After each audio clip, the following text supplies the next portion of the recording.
Bonjour, c'est Crypto et j'espère que vous allez bien. Aujourd'hui, on va faire une analyse de patrimoine avec un wallet en crypto de plus de 50 000 euros qui a été rentré avec une plus-value de x2 déjà jusqu'à maintenant et des volontés très particulières. Vous allez voir, on rentre dans le vif du sujet tout de suite. Mais pour tous ceux qui ne me connaissent pas, je vous rappelle que je suis Cryptolyse, entrepreneur, investisseur et trader crypto.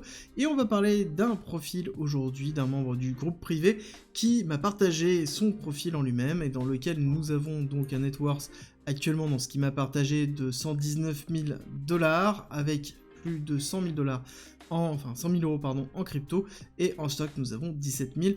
On va regarder ça tout de suite. Donc on va rencontrer notre ami de 37 ans qui est divorcé avec deux enfants, 13 et 10 ans. Ce qu'il aime c'est les balades en forêt, films d'action mécanique.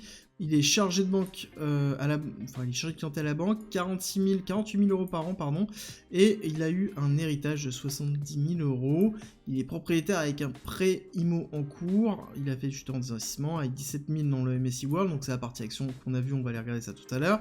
On est sur 50 000 cryptos et à peu près 6K stablecoin, et il veut pas mettre plus de capital en crypto. Donc on n'a pas, je pense, c'est liquidité, je pense qu'il y a plus de liquidité. S'il est propriétaire, pareil, on n'a pas donc ça dans son net worth, mais en l'occurrence, on a la représentation de ce qu'il souhaite faire et surtout de ce qu'il ne souhaite pas faire avec ne pas être plus en crypto. Alors, du coup, au niveau des objectifs qu'il a, c'est assurer une stabilité financière, un niveau de vie. Je pense que l'amélioration de niveau de vie vient du fait qu'il est divorcé avec deux enfants. On ne sait pas s'ils a à charge ou pas, mais ça prend en considération. Préparer l'avenir des enfants, multiplier le capital investi par 10. Alors, du coup, on n'a pas forcément de temporalité, on va regarder ça, et retirer la moitié en euros. Donc, ça sous-entend prendre la moitié en euros et continuer après, je pense, à rester voilà, sur la finance centralisée, préparer le prochain bull run. Donc, c'est une notion de long terme. C'est super bien, c'est super important de comprendre que même si on arrive maintenant, je pense qu'il n'est pas arrivé maintenant vu les résultats qu'il a eu, on va regarder ça ensemble, mais même si on arrive maintenant, c'est très important de directement penser au bull run. Pensez bien que même si vous arrivez maintenant et que vous faites les erreurs maintenant, c'est pas grave, comprenez ces erreurs, préparez-vous, formez-vous, parce que c'est très très important pour pouvoir aller plus loin par la suite, et surtout de comprendre que ceux qui sont placés justement en 2022, c'est qu'ils ont souffert en 2021, il y en a qui ont eu de la chance, oui, mais majoritairement, ceux qui étaient là en 2022, c'était ceux qui avaient morflé en 2021, et vous êtes dans cette situation-là, peut-être, encore une fois, vous êtes dans un milieu de cycle, donc c'est pas plus mal, donc là il faut juste bien statuer. On va revenir dessus dans quelques instants. Au niveau de la gestion du risque, c'est quelqu'un qui est pas inclin à prendre des risques élevés, ce qui est à peu près normal, hein. Si on regarde, il a investi 50 000 en crypto, c'est à peu près quasiment la totalité de son héritage, donc forcément il va falloir faire attention, surtout c'est une volonté de transmission qui est derrière, et on est dans un capital pour assurer une stabilité financière, avec une tolérance du risque modérée plus. Et donc voilà, là on a l'horizon de temps avec un ou deux bull runs pour réaliser ces objectifs. Alors entre 1 et 2, ça a quand même beaucoup de temps, hein, d'accord. 1, on est au milieu de cycle, donc ça risque d'aller relativement vite. 2 bull runs, bon c'est déjà 4 ans plus 2, donc on est déjà à 6 ans. Donc on est déjà sur une temporalité qui est un petit peu différente. Bon, on va diver un petit peu sur son portefeuille, ça va être intéressant de voir au niveau déjà des stocks, ça va être important de voir qu'on a bien du MSI World acheté à 500, on a déjà une plus-value de 2500, MSI World c'est classique, hein, c'est un ETF vraiment très très simple dans lequel ça va répartir directement sur les 1000 plus grosses sociétés mondiales avec plus de 60% forcément aux États-Unis et le reste en Europe. On va pas avoir très très peu de pays émergents, mais en tout cas ça permet d'avoir une exposition sur l'économie européenne et américaine directement sans se poser de questions.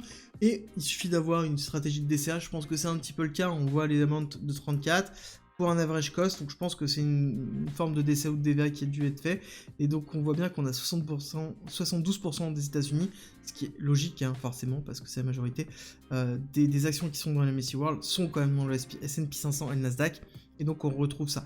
Là-dessus, au niveau de la Mondi, c'est un des meilleurs, parce qu'on a très très peu de frais, donc là-dessus, rien à dire, à part que, voilà, c'est une stratégie plutôt classique, de bon père de famille, je me pose pas de questions, je fais un DCA bourrin et je mets tout sur Amundi sans me poser de questions. Au niveau des cryptos, où on en est et qu'est-ce que l'on a?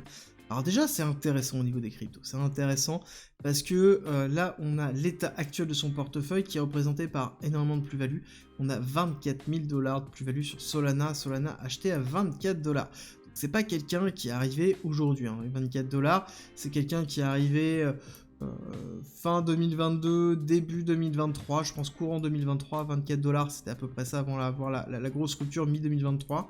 Donc on a quelqu'un qui est arrivé il y a quand même moins d'un an ou un an maximum, et qui est allé sur Solana, qui lui a fait quand même plus 400%, 24 000 $ de bénéfices, ce qui est vraiment très conséquent. Ensuite, on a du STETH, donc c'est-à-dire de l'Ethereum qui est stacké, et on a de l'Ethereum non stacké. Donc on a, ce qui est intéressant, c'est la répartition entre les deux, c'est-à-dire qu'on mitige le risque. Ça, on va revenir dessus, je pense que c'est intéressant comme thème de protection. Par contre, ce qui est important de voir, c'est qu'on n'a pas de BTC. On n'a pas de BTC, alors que au moment où il a acheté Solana, le BTC devait être dans les alentours de 30 000, 35 000 $ maximum. Il y avait aussi la plus-value à faire, alors que on est dans une réflexion à se dire que on est quand même dans une volonté à pas prendre de risques élevés. Ça aurait été intéressant d'avoir peut-être un petit peu de BTC dans cette représentation, ou alors il y a eu du BTC dans lequel ça a été tout vendu et c'est dans les terres, là malheureusement on n'a pas. D'ailleurs, autre chose qui est important de voir, c'est qu'on est déjà potentiellement ici dans 400%, mais on l'a acheté à 27 $. Il faut comprendre que quand on était à 200 $ sur Solana, 210, on n'était pas loin du x10, on était sur du x8, et là il y a une véritable réflexion à se faire, de se dire, ok, bah, il faut que je prenne des profits. Enfin, je veux dire, si on a une crypto qui fait x10, il faut pas être cupide, il faut penser à se dire, ok, bah, je prends une partie des profits, même si c'est 10%, 20%, 30%, 40%, peu importe, il faut valider des profits impérativement, parce que x10, ça reste un x10. Il faut pas penser que la crypto c'est magique et que c'est que des x100 tout le temps. À un moment donné, il faut comprendre qu'il y a beaucoup de volatilité. Je pense que tout le monde l'a vu sur certaines cryptos où on a fait des hyper accélérations sur fin 2023, début 2024, et qu'on est retombé, on a retracé 60-70%. C'est pas pour rien, à un moment donné, quand on a une crypto qui fait x6, x7, x8, x9, x10, à un moment donné, on prend des profits systématiquement, c'est très très important, toujours. Et là, je ne sais pas si ça a été fait, j'espère pour toi, parce que à 200 $, ça veut dire que tu étais dans les alentours de 48 000 $, donc ça veut dire que tu avais quasiment 35 000 $ de bénéfices, ce qui représentait quasiment 40% de ton bag juste en profit sur Solana. Et là-dessus, il est très important, et ça c'est valable pour tout le monde, encore une fois, de se dire que quand on fait des grosses performances, on se paye systématiquement, d'accord? Le PNL, c'est non réalisé, hein, on n'oublie pas, unrealized, ce n'est pas pour rien, c'est parce que ce n'est pas réalisé. Il faut impérativement prendre des profits, il faut se payer. Si vous ne vous payez pas, ça ne sert à rien et vous allez retourner à zéro. Le nombre de personnes que je rencontre qui me racontent avoir fait des cycles dans lesquels ils sont fait 15 000, 200 000 pour retourner soit un petit peu au-dessus de 15 000, soit en dessous, enfin, c'est drastique, hein, et sans compter les personnes qui pètent des câbles à ce moment-là et qui font du trading et qui se crament des comptes, c'est tout le temps, tout le temps. Bref, on se reconcentre sur le portefeuille, 30% Solana, 30% Ethereum stacké, 30% Ethereum classique, donc 60% Ethereum, d'accord, avec quand même une performance de 80% sur Ethereum, plus le stacking qui ne rentre pas dans Finari. D'ailleurs, si ça vous intéresse Finari, il y a un lien en description en commentaire, c'est la plateforme que j'utilise moi pour gérer mes propres comptes et ma net worth. Il y a 20% de code promo directement dedans, c'est vraiment top comme application, je vous invite à regarder, il y a une partie gratuite pour déjà vous familiariser. Et si l'application vous plaît, je vous invite vraiment à passer dans la partie premium, parce que c'est là où on a accès vraiment à tout. Ensuite, qu'est-ce qu'on a comme reste de crypto? Donc déjà, forcément, ça va très vite, hein, quand on a 30, donc ça veut dire qu'on a 90%, le reste c'est 10%, et dans les 10%, on a 4%, et 2, on a 6% de stablecoin, donc ça sert très peu après pour le reste, donc vraiment des toutes petites lignes, donc ça va faire très peu au niveau de la perf va être faite par Solana et Ether, à savoir que Solana déjà, t'es déjà à 400%. Je pense que t'as un portefeuille qui peut aller un petit peu plus haut, on va en discuter un peu après, mais on va juste passer. T'es sur ZK Sync, intéressant de noter, c'est qu'on n'a pas de prix. Ça sous-entend que c'est quelqu'un qui a farmé l'airdrop, et on voit que la personne a pris quand même 1100 $ avec l'airdrop farmé. Alors ça c'est le prix actuel, d'accord, à savoir que je pense que sur ZK Sync, on peut aller chercher des targets un peu plus hautes. Donc si la personne le conserve bien jusqu'à la fin du bull run, il pourra potentiellement avoir quelque chose qui ressemblera plus dans les alentours de 5 à 10K ici à surveiller. Par la suite, ZK Sync qui est un protocole pour rappel d'interopérabilité qui est très très utilisé dans l'ensemble des blockchains. Ensuite on a Chainlink, pareil, interopérabilité, c'est un oracle. On a une petite ligne, vraiment toute petite ligne, ça va rien faire. Et ensuite on a du Depin avec Flux et iTier. Pareil, très peu d'investissement, 200 $. 62, bon, on va considérer qu'il n'y a rien du tout, donc pour moi c'est des lignes qui n'existent pas, ça ne sert à rien. Si vous avez un portefeuille de 100K, d'accord, ça sert à rien d'avoir une multiplicité de crypto, qui ne vous servent à rien. Je veux dire, voilà, des lignes comme ça ne sert strictement à rien parce que ça vous oblige à surveiller, à gérer, et ça ne va strictement rien changer à votre portefeuille. Parce qu'admettons, là nous avons Flux qui fait x10, d'accord? Ça fait 2000 $, 2000 $, ça fait 2% de votre portefeuille. Imaginez bien que si Flux fait x10, le reste de votre portefeuille va se valoriser aussi, et ce sera peut-être toujours 0,1%, 0,2%, peut-être, allez, 1% maximum de votre portefeuille, mais ça ne va pas changer vraiment drastiquement. Donc soit vous avez des lignes qui sont conséquentes, c'est-à-dire peut-être 1, 2, 3% au moins d'exposition, sinon ça ne sert à rien d'avoir 50-60 lignes en termes de gestion.